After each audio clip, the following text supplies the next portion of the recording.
Season 13 comes with some interesting balancing changes, including a big shift in the way Sombra will be played. Let's have a look. A new season always comes with balancing changes, and Season 13 is no different. First off, there's an interesting general change that is meant to put some friction on counter-swapping. When you switch heroes, the enemy players won't see who you picked for the first 15 seconds. Counter-picking has always been an important part of Overwatch, but especially on the tank role, it has become problematic. Now, Blizzard has gone back and forth on their opinion on counter-picking, but I think that is because their opinion is somewhere in the middle. On one hand, they want to keep it in the game, but on the other hand, they don't want to force people to play certain heroes. And I think changes like this are meant to keep that middle ground. And this is not going to be the only measure. They talked about this in the past. I think this is the first in many. Now, let's have a look at the more hero-specific changes, and we're starting out with the tanks. Mauga, Incendiary Chain Gun. The ignite damage over time duration was increased from 3 to 4 seconds. This change is meant to help him deal with smaller targets that are a little more mobile, like Tracer. Ramattra. His pommel will no longer pierce barriers, but it will deal 2.5 more damage to those barriers. This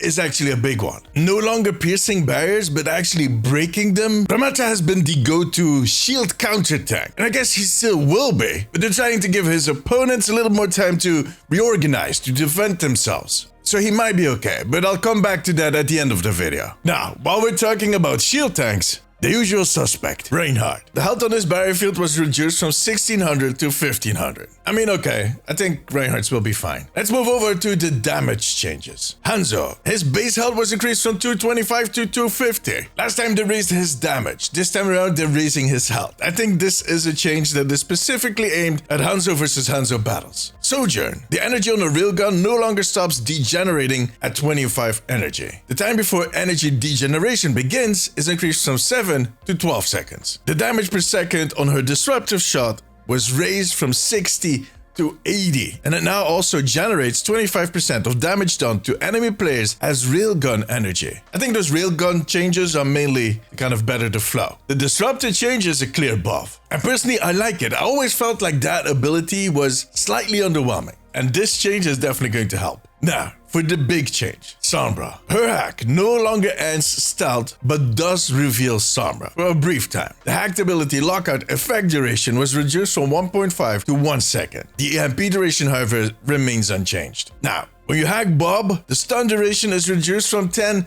to 3 seconds. Stealth no longer is a passive and now activates by using Translocator. It only has a 5-second duration. You'll see a timer on your screen. Taking damage now reveals Sombra for 1 second instead of ending stealth. The cooldown on the Translocator was increased from 5 to 7 seconds. The ultimate cost for her EMP was increased by 12%. And her passive Opportunist is back. See critically injured enemies through walls and should do 20% more weapon damage on hack targets. I really like these changes. And I say that as someone that occasionally plays Sombra, but also as a person that often gets harassed by Sombras when I'm playing support. It actually moves her playstyle from stealth and hacking, with more of a damage focus with her gun and her virus. And to be fair, I generally always played Sombra like that. More flanking, less sneaking. With this change, her stealth becomes a flanking and escaping tool. Much like Reaper's Raid Form or Tracer's Blink. I like it, but it will take some getting used to. Alright, supports. Baptiste. The primary fire recoil on his biotic launcher was reduced by 30%. This is kind of an interesting change. In the notes, they state that it is to kind of better the experience, but it definitely is going to help these players to do more damage. Brigitte. The cooldown on her repair pack was increased from 5 to 5.5 seconds. You know, this is a nerf, but I get it. In certain setups, Brigitte is really strong. Her healing output can be huge under the right circumstances. Juno. The fallout range on her Medi Blaster was reduced from 30-50 meters to 20-35 meters, and the healing per projectile was reduced from 6.5 to 6. Whoa. I've been having a lot of fun on Juno. I think she is a powerhouse. She can out-heal the whole enemy team all by herself, get the same amount of kills as your lowest DPS, and do quite a nice amount of damage. On top of that, she has great utility and an extremely satisfying ultimate. And if that wasn't enough, you can outrun almost any attacker. I've been playing her a lot, and this is quite a substantial nerf. It's especially that fallout range that worries me. I like to position myself a little further back behind my team, but it also makes catching up with a Reinhardt that is charging off a little more difficult, even with your speed boost. So that range kind of helped me to keep him alive and to get him back in time. I think with this change, that is over. It's going to be Anna's job again. We'll see.